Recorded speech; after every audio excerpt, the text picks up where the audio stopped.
There's one term that infuriates any Republican or conservative: sanctuary cities. It's not merely because these havens for illegal aliens are allowing countless criminals to plague our country, it's also because such cities are entirely lawless. They defy the law at every turn and then scream at everyone that they're doing the right thing.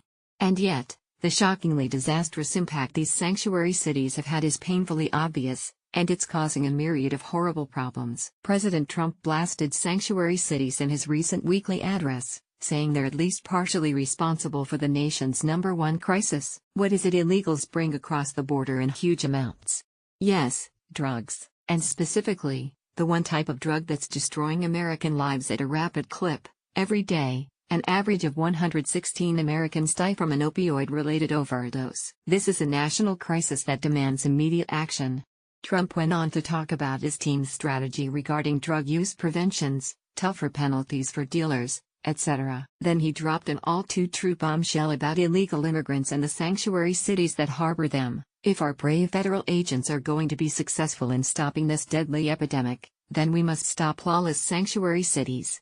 Sanctuary cities release thousands of dangerous criminal aliens into our communities, including drug traffickers, drug dealers, and vicious gang members.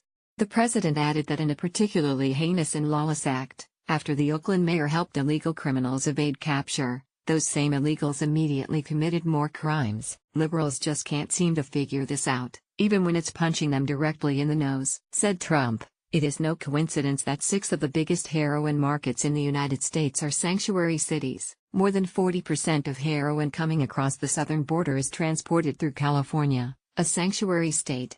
Of course, it isn't a coincidence." The president concluded by saying that drug cartels have utterly ruined sanctuary cities like Denver, Los Angeles, Chicago, and New York. The influx of drugs have turned such illegal cities into giant distribution centers, and now, all of America is paying for this insanity. Sanctuary cities must be criminalized immediately. We can't keep this up for much longer without acting, finished Trump. We want our cities to be safe havens for Americans, not criminal aliens. It is time for Congress to cut off funds for sanctuary cities and to close the loopholes that allow drugs and criminals to violate our borders. Yes. Source: Washington Examiner.